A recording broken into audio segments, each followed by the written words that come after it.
जय श्री कृष्ण भक्तों, आपका स्वागत है भागवत महापुराण की इस गाथा में। आज हम एकादश स्कंद का 12वां अध्याय का पान करेंगे। वसुदेवं सुतं देवं कंसचाणूरमर्दनं देवकी परमानंदं श्री कृष्ण वंदे जगद्गुरु। श्री कृष्ण शरणं गोपाल शरणं श्री कृष्ण शरणं गोपाल शरणं मेरे बांके बिहारी नंदलाल शरणं मेरे बांके बिहारी नंदलाल शरणं श्री कृष्ण शरणं गोपाल शरणं श्री कृष्ण शरणं गोपाल शरणं मेरे बांके बिहारी नंदलाल शरणं मेरे बांके बिहारी नंदलाल शरणं श्री कृष्ण शरणं गोपाल शरणं श्री कृष्ण शरणं गोपाल शरणं मेरे बांके बिहारी नंदलाल शरणं मेरे बांके बिहारी नंदलाल शरणं। बोल भगवान श्री कृष्ण की जय, श्री नंद के लला की जय, श्री देवकी नंदन श्री कृष्ण की जय, श्री द्वारकाधीश भगवान श्री कृष्ण की जय। बोल देवदी पूर्ण ब्रह्म भगवान श्री कृष्ण की सदा ही जय।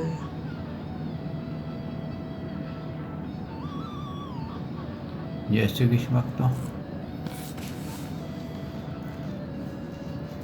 हमने श्रवण किया कि प्रभु ने बताया सत्संग की महिमा क्या है, और ये भी ज्ञान हमने पाया प्रभु के मुख से कि भक्ति किस प्रकार की जानी चाहिए। अगर हमारा अंतःकरण शुद्ध नहीं है तो भक्तों, हम चाहे हिमालय चले जाएं, चाहे जंगल में चले जाएं, चाहे मंदिरों में चले जाएं, तो हमारे को कुछ भी प्राप्त नहीं होगा।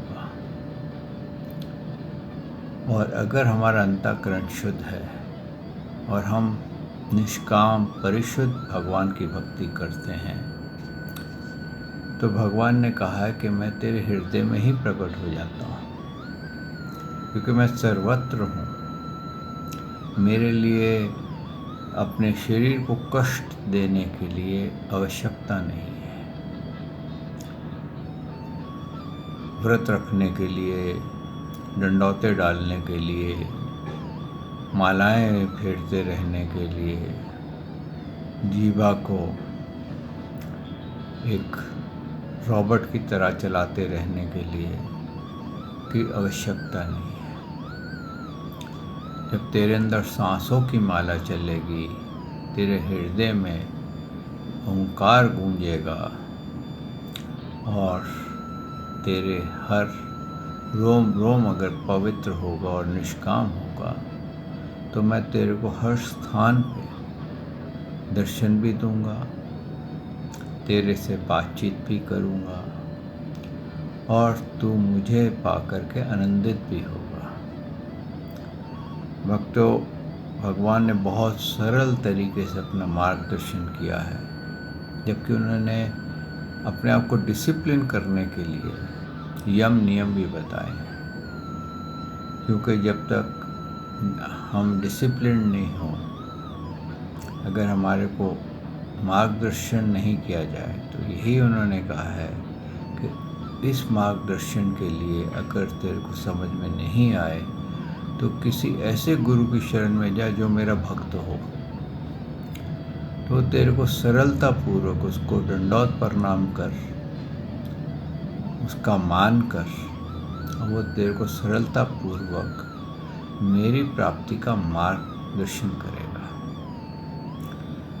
भक्तों, हम लोगों में एक कमी है कि हम कई बार शास्त्र के बताए हुए मार्ग से ना चल के अपने ही मार्ग बना लेते हैं और अपनी बुद्धि को ही जो जैसा वो बोलती है वो वैसा ही हम उसको फॉलो करते हैं। और इस प्रकार से हमें फिर लगता है भगवान तो है ही नहीं, ये तो एक खेल है, एक सही नहीं।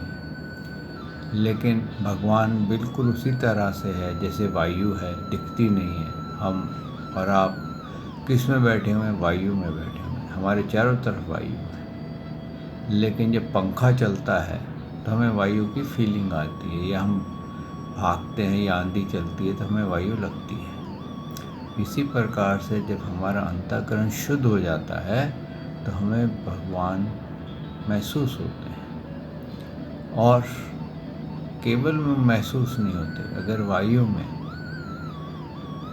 कुछ भी तरह का जैसे स्मोक आ जाए या कुछ आ जाए तो हमारे को वो स्मोक वायु में दिखता है।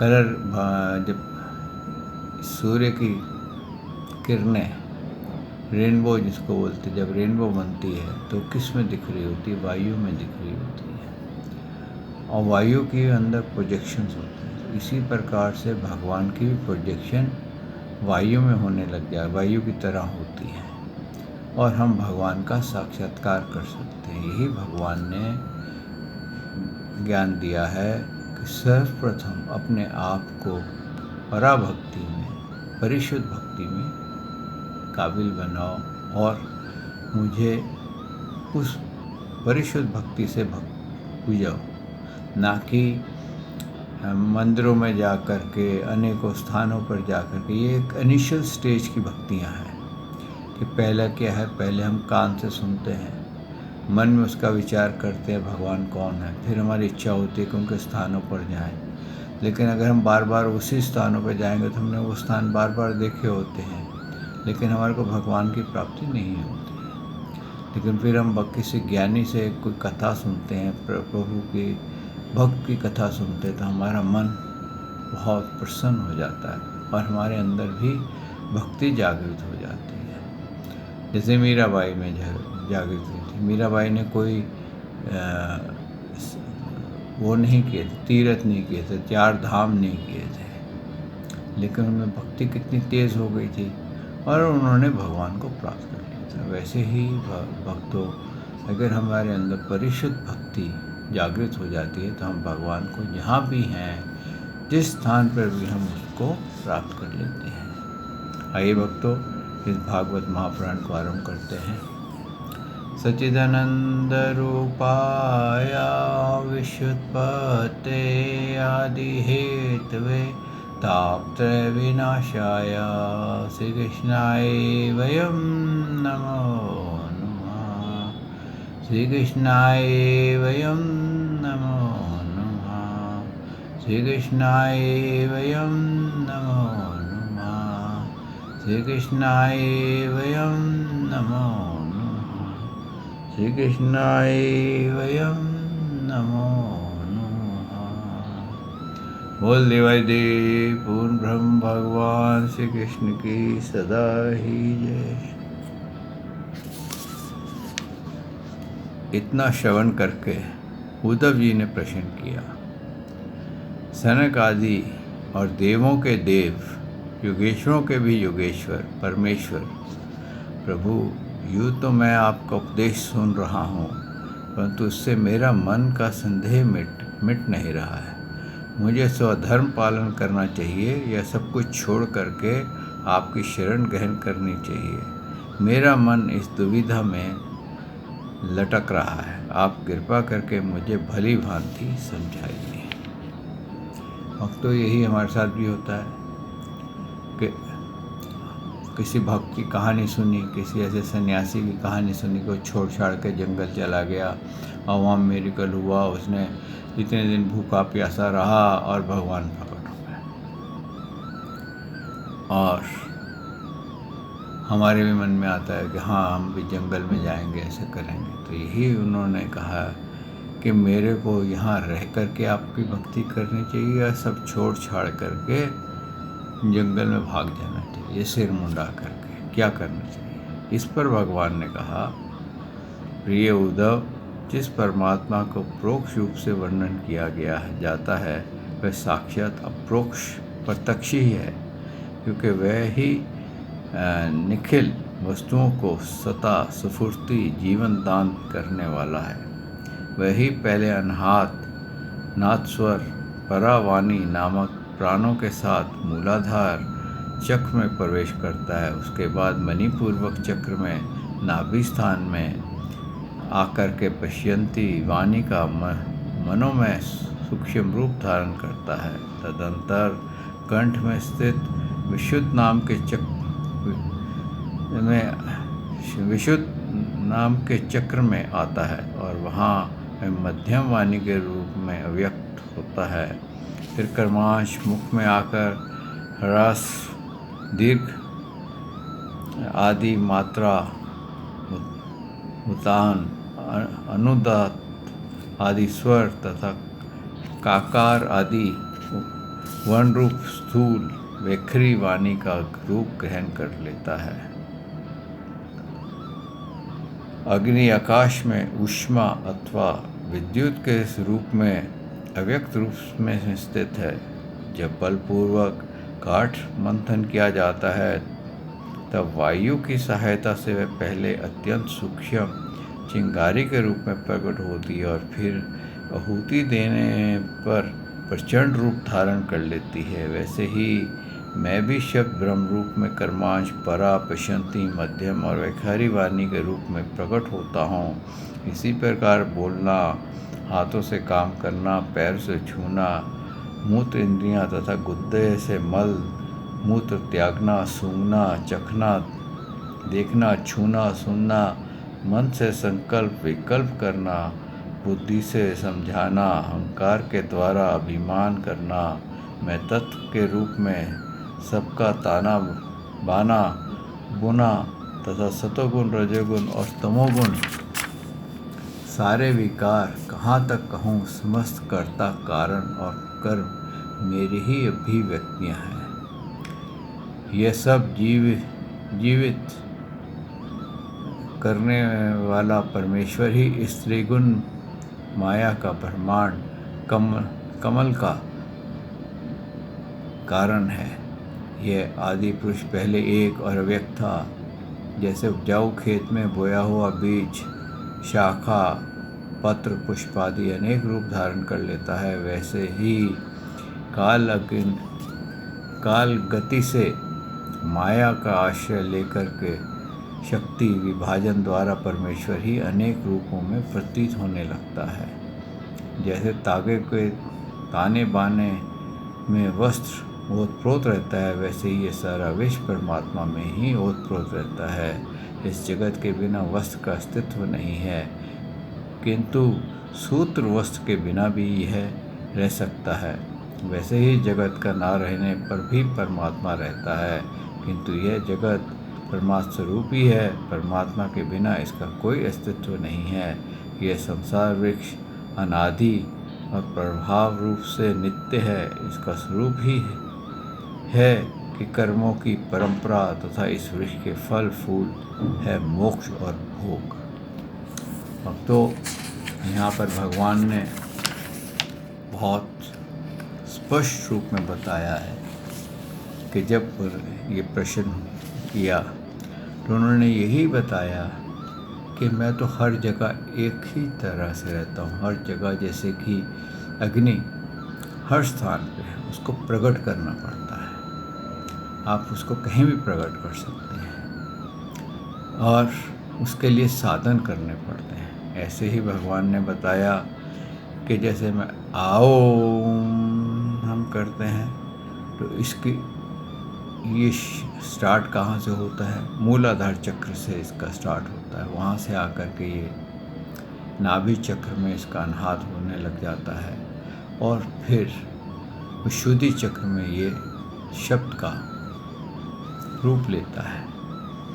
और फिर इस वाणी से बिल्कुल वैसे ही जब हम ओम गाने लग जाते हैं, श्री कृष्ण शरणम गोपाल शरणम गाने लग जाते हैं और हमारी गाने में हम डीप चले जाते हैं, गहराई में उतर जाते हैं, तो क्या होता है कि भक्तों तब हमारे अंदर कहते हैं कुछ ऐसी प्रक्रिया होती है, ऐसे कार्य होते हैं, ऐसी वाणी जागृत होती है कि उससे हमारे अंतःकरण शुद्ध होता है सबसे पहले, और शुद्ध होने के साथ ही हमारे कहते हैं ना दिव्य नेत्र वो खुलने लग जाते हैं, और जब वो दिव्य नेत्र खुलने लग जाते हैं तो भगवान का साक्षात्कार हो जाता है। कहते हैं ना थर्ड आई वो खुल जाती है और उसके हम भगवान का साक्षात्कार करते हैं। भगवान ने यही कहा है कि ऐसा कुछ नहीं है कि तू सब कुछ छोड़ छाड़ करके मेरे लिए भाग, मैं तो तेरे अंतःकरण में बैठा हुआ हूँ, खाली मेरे को प्रकट करने के लिए तेरे को आओ का अभ्यास करना है, से ही मैं तेरा अंतःकरण शुद्ध हो जाता है और मैं प्रकट हो जाता हूँ। इसी प्रकार से उन्होंने आगे भी यही बताया है कि ईश्वर उसी तरह से है जैसे कि धागा होता है, धागा रहने से वस्त्र बनता है, वस्त्र बनता है और वस्त्र जो है वो धागे के बिना नहीं बनता है। ऐसे ही भगवान ने बताया है कि मेरे ही कारण ये शरीर का, तेरे शरीर का निर्माण होता है, मेरे ही कारण तेरे में आत्मा आती है, वो आत्मा के रूप में भी मैं ही हूँ। तो इस तरह से तेरे को भटकने की आवश्यकता नहीं है, केवल ज्ञान के थ्रू, विधि के थ्रू ये जान जा कि कैसे ये मेरा साक्षात्कार होता है। मैं तो तेरे अंतःकरण में जो श्वास चल रहा है मैं तो वो भी हूँ, और तेरे श्वास के अंदर जैसे तू श्वास लेता है वैसे ही मैं तेरे अंदर जाता हूँ और मैं ही उस श्वास से बाहर आता हूँ। इस तरह से उन्होंने कहा है कि जैसे एक धागे से वस्त्र बन जाता है वैसे ही ये सारे शरीर का निर्माण हो जाता है, और वो सारा मेरी ही माया है। आगे उन्होंने क्या कहा है, और इस संसार वृक्ष के दो बीज हैं, पाप और पुण्य। ये जो मृत्यु लोक भक्तों हम जिसमें हैं, इसके दो ही फल होते हैं, एक पाप है एक पुण्य है। यानी कि एक तरफ आपको सुख है और एक तरफ दुख है, लेकिन आप इन दो के अतिरिक्त तीसरा कुछ भी नहीं है। मानव सुख की प्राप्ति के लिए अनेकों कर्म करता है और उन कर्मों का भोग पता नहीं चलता। अपनी तरफ से तो वो अच्छा करता है, लेकिन वो क्या हो जाए पता नहीं। आप एग्जाम्पल के तौर पे आप ये समझिए कि मानव अपना शरीर हुष्ट पुष्ट करने के लिए, एनर्जी बढ़ाने के लिए क्या करता है, नॉन वेज खाता है, अंडे खाता है, और वो सोचता है मैं बड़ा हुष्ट पुष्ट हो जाऊँगा। तो शरीर जो है वो एक किस्म से जैसे भेड़ के ऊपर बाल आ जाते हैं वैसे वो भारी हो जाता है, दिखने में अच्छा लगता है। लेकिन कर्म तो किया उसने, क्या करा, शरीर को हुष्ट पुष्ट करने का, लेकिन उसमें उससे कितने बड़े पाप कर्म हो गए। वो इस पाप कर्मों को नहीं समझ पाता। पाप कर्मों को कब समझेगा, जब उसको ज्ञान होगा कि ये पाप था, ये पुण्य था, किस शरीर के लिए मैं इस शरीर को बढ़ा रहा था, किसी और से शरीर छीन करके मैं अपने शरीर को बढ़ा रहा था। तो दूसरे का शरीर छीनना में कितना उसको दर्द हुई होगी, कितनी उसको तकलीफ़ हुई होगी। आपसे कोई एक उंगली काट के बोले एक उंगली काट के दे दो मेरे को, आप दे सकेंगे क्या?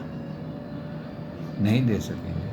तो आप उससे, जिस जानवर से आप उसकी बॉडी छीनते हैं, उसकी हत्या करते हैं, तो उसके अंदर क्या बीतती होगी। ठीक है, वो बोल नहीं सकता है, लेकिन इंद्रियां उसके पास भी हैं, जीने की आशा उसके पास भी है। हाँ, वो भी आहार निद्रा भय मैथुन करता है, आप भी आहार निद्रा भय मैथुन करते हो। वो भी दिन भर घूम करके उड़ता है तो दाना चुगता है, और अगर चरता है तो घास चरता है। सारा दिन वो घूमता रहता है, किस लिए? अपनी आहार करने के लिए। और हम उसका शरीर छीन लेते हैं, किस लिए? अपना आहार करने के लिए, ताकि हमारे को इससे खाने से पौष्टिकता मिलेगी, हमारा शरीर अच्छा हो जाएगा। तो हम किसी का शरीर छीन करके जब हम इस शरीर का पालन करने में लग जाते हैं, तो भक्तों, उसका फल पापमय हो जाता है। और यही भगवान ने यहाँ कहा है कि यहाँ इस संसार सागर में दो ही फल हैं, पाप या पुण्य। आगे उन्होंने क्या कहा है, और ये किस लिए होती हैं, ये पाप पुण्य किस लिए करते हैं? अब भगवान आगे बता रहे हैं, असंख्य वासनाएं जड़ें हैं, और 3 गुण तने हैं, 5 भूत इसके मोटी मोटी प्रधान शाखाएं हैं, और शब्द आदि 5 विषय रस हैं, 11 इंद्रियां शाखाएं हैं, तथा जीव और ईश्वर 2 पक्षी इसमें घोंसला बनाकर निवास करते हैं। इस वृक्ष में वात, पित्त और कफ रूप 3 तरह की छालें हैं। इसमें 2 तरह के फल लगते हैं, सुख और दुख। यह विशाल वृक्ष सूर्यमंडल का तक फैला हुआ है। इस सूर्यमंडल का भेदन कर जाने वाला मुक्त पुरुष फिर संसार चक्र में नहीं पड़ता। यहाँ पर भगवान ने क्या बताया है कि हमारे अंदर जो वासनाएं हैं कि मैं बहुत अच्छा लगूँ, धन कमाने के लिए, मेरा शरीर ऐसा हो, ये हो, और ज्ञान ना हो, तो क्या होता है कि हम कर्म कौन सा करना है हमें पता नहीं है। वात, कफ, पित्त, यही 3 मेजर रोग हैं जिसके आगे शाखाएं बनी हुई हैं। इतनी शाखाएं बनी हुई हैं, कोई कहने की बात नहीं। तो ये वात, कफ, पित्त कहते हैं ना, ये 3 रोगों से जो आदमी इनसे मुक्त होता है, वो सदा सुखी रहता है। अभी आप देखिए कि इनके कारण, 3 रोगों के कारण ही अनेकों रोगों की उत्पत्ति होती है। और कहते हैं कि जो इस वृक्ष को समझ जाता है, इस वृक्ष का रूप समझ जाता है, इस इतना बड़ा वृक्ष है कि इसमें से निकलना बहुत कठिन है, लेकिन इसमें जो जीव है वो तो इसके फल खाता है। अब जो फल खाएगा सुख और दुख के, तो क्या होगा? वो तो 3 गुणों से युक्त है, तो त्रिगुण में खाएगा। और फिर क्या, वात, कफ, पित्त भी है उसमें। अब आप जो भोजन करते हैं उसके अंदर वो ऐसे पदार्थ हैं जिससे कि आपके अंदर वायु उत्पन्न हो जाती है, तो आप बेचैन हो जाते हैं। कफ उत्पन्न हो जाता है तो आप बेचैन हो जाते हैं। कोई ऐसा भोजन करते हैं जिससे कि आपको खांसी आती है, कफ आता है, बलगम निकलती है। और तीसरा है पित्त, एसिडिटी। आप कोई ऐसा भोजन करते हैं जिससे कि पित्त बढ़ जाती है। तो ये जो आप संसार में जो भी खाएंगे, ये 3 इसके अंदर मेजर काम होंगे। या तो आपकी बॉडी में वात की मात्रा बढ़ेगी, या कफ की मात्रा बढ़ेगी, या पित्त की मात्रा बढ़ेगी। तभी वो कहते हैं ना कि अरे भैया गैस की गोली देना, फिर कहते हैं मेरे को एसिडिटी हो रही है, ज़रा एसिडिटी का कुछ खिला दो। हाँ? और कफ आ रहा है, अरे बलगम आ रही है, कोई और ऐसी गोली दो गले की जिससे कि मेरा ये खरा ठीक हो जाए। तो हमारे अंदर ये रोग चलते ही रहते हैं। क्यों? कि हम जो भी हम भोजन करते हैं उनमें ये 3 वस्तु शामिल होती हैं, और इसके शामिल होने से हमारे अंदर कभी कफ बढ़ेगा, कभी पित्त बढ़ेगी, कभी वात बढ़ेगी, और हम परेशान होते रहेंगे। इसी तरीके से बोला कि जो पुरुष इसको समझ जाता है वो निष्काम भक्ति करता है और इनके फलों में खोता नहीं है। उसको ये नहीं होता कि मैं अपना शरीर अच्छा करूँ, उसको ये नहीं होता मैं एनर्जेटिक बनूँ, ये नहीं बनूँ। वो अपना जो प्रभु की कृपा से मिल जाए उसी में ही वो खुश रहता है, निष्काम काम करता है। ऐसा व्यक्ति जो निष्काम करता है और प्रभु का चिंतन करता है, वो इस संसार वृक्ष का भेदन कर देता है। जो ग्रस्त, यहाँ पर अब बता रहे हैं, जो ग्रस्त शब्द रूप रस आदि विषयों में फंसे हुए हैं, वे कामना से भरे होने के कारण गीध के समान है। वे इस वृक्ष का दुख रूप फल भोगते हैं, क्योंकि वे अनेक प्रकार के कर्मों के बंधन में फंसे रहते हैं। जो अरण्यवासी परमहंस विषय में से वृक्ष हैं, वे इस वृक्ष के राजहंस के समान हैं और इसका सुख रूप फल भोगते हैं। प्रिय उद्धव, वास्तव में मैं एक ही हूँ। ये मेरा जो अनेक प्रकार का रूप है वह तो केवल माया में है। जो इस बात को गुरुओं के द्वारा समझ लेता है वही वास्तविक समस्त वेदों का रहस्य जानता है। अतः उद्धव, तुम इस प्रकार गुरुदेव की उपासना रूप अन्य भक्ति द्वारा अपने ज्ञान की कुल्हाड़ी को तीखा कर लो और उसके द्वारा धैर्य एवं सावधानी से जीव भाव को काट डालो। फिर परमात्मा रूप होकर के उस वृत्ति रूप अस्त्र को भी छोड़ दो और अपने अखंड स्वरूप में स्थित हो जाओ। ईश्वर ने क्या बताया है कि यह तत्व ज्ञान हो जाना ही कि भगवान कौन है, कैसे हैं और उनको कैसे पाया जा सकता है, यही मेन ज्ञान है। इसको समझना जो है आपको अपनी ही बुद्धि से समझना पड़ेगा। और कहते हैं ना कि बच्चे को आप ए फॉर एप्पल की तस्वीर दिखा करके उसके दिमाग में क्या फिट करते हैं, दृश्य फिट करते हैं कि ए बोलेंगे तो एप्पल का फ़ोटो क्या है, ये है। ऐसे ही जब हम आओम बोलते हैं तो हम अपने अंदर क्या फिट करते हैं, हम आओम बोलने में भगवान श्री कृष्ण की तस्वीर को फिट करते हैं, उनके रूप को अपने अंदर देखते हैं। और वो रूप जब हमारा सूक्ष्म दिमाग उसका दर्शन करता है तो वो जो बंद पड़ा है, कई युगों से हो सकता बंद हो, इस शरीर में बंद पड़ा है, वो खुलने लग जाता है। और ये बिल्कुल वैसे ही है भक्तों कि एक बहुत अमीर आदमी था, उसने बहुत बड़ी कैडिलक गाड़ी खरीदी 80 लाख रुपए में। और उसने क्या करा, वो गाड़ी में बैठता था और उसको चलाता था और सबको बिठा लेता था और कभी मुंडी घुमा करके ऐसे बैक में देखते हुए भी बातें कर लेता था। कहते हैं उसका कभी एक्सीडेंट नहीं हुआ और बड़े मज़े से घूमता था। क्यों घूमता था? कहते हैं उसने गाड़ी के आगे 2 घोड़े बांधे हुए थे, तो वो घोड़े उसको खींचते थे। और जबकि उसके इंजन की हॉर्स पावर 80 हॉर्स पावर का इंजन था, लेकिन उसको ये समझ में नहीं आती थी कि इसको कैसे चलाना है। और उसने घोड़े बांध करके उससे चलवाता था और इतने लाखों की गाड़ी उसने खरीद के रखी हुई थी। वैसे ही वही हिसाब हमारे पास है। हमारे पास बेशुमार, कहते हैं बेतहाशा कीमती, मोस्ट एक्सपेंसिव बॉडी हमारे पास है, माइंड हमारे पास है, लेकिन हमने क्या कर रखा है, संसार रूपी इच्छाओं के घोड़े बांधे हुए हैं कि हमारे को जब वो ये स्थान से वो स्थान पे हल्के हल्के ले जाते हैं, हम बड़े खुश आनंदित होते हैं। लेकिन हम नहीं जानते कि ये गाड़ी में इतनी शक्ति है कि ये गाड़ी हमारे को एक शहर से क्या दूसरे कोने तक दुनिया के पहुंचा सकती है। तो इसी तरीके से भक्तों, हमारे अंदर जो हमारा ब्रेन है, हमारे अंदर जो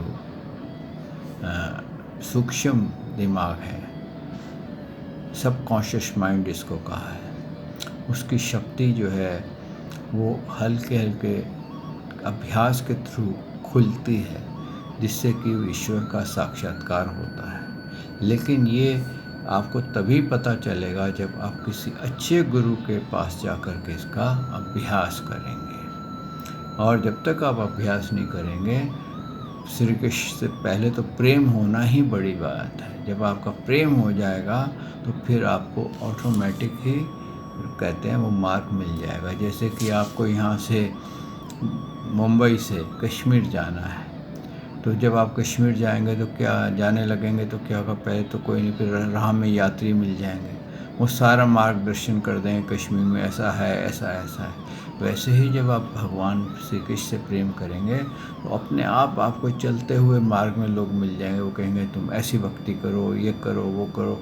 इस तरह से वो बताने लग जाएंगे कि आपको सारा मार्गदर्शन मिल जाएगा। और इस जो हमने अध्याय आज इसका विश्राम दिया 12वें अध्याय का, इसका उद्देश्य यही है कि आप तत्व ज्ञान को जानिए और भटकिए नहीं। आइए भक्तों, यहाँ वाणी को विश्राम देते हैं। भगवान श्री कृष्ण ने चाहा तो कल मैं आपकी सेवा में फिर हाजिर होऊंगा। श्री कृष्ण शरणम गोपाल शरणम, श्री कृष्ण शरणम गोपाल शरणम, मेरे बाके बिहारी नंद लाल शरणम, मेरे बाके बिहारी नंद लाल शरणम, श्री कृष्ण शरणम गोपाल शरणम, श्री कृष्ण शरणम गोपाल शरणम, मेरे बाके बिहारी नंद लाल शरणम, मेरे बाके बिहारी नंदलाल शरणम। बोल भगवान श्री कृष्ण की जय, श्री नंद के लाला की जय, श्री देवकी नंदन श्री कृष्ण की जय, श्री द्वारकाधीश भगवान श्री कृष्ण की जय। बोल देवादिदेव पूर्ण ब्रह्म भगवान श्री कृष्ण की सदा ही जय। जय श्री कृष्ण भक्तों।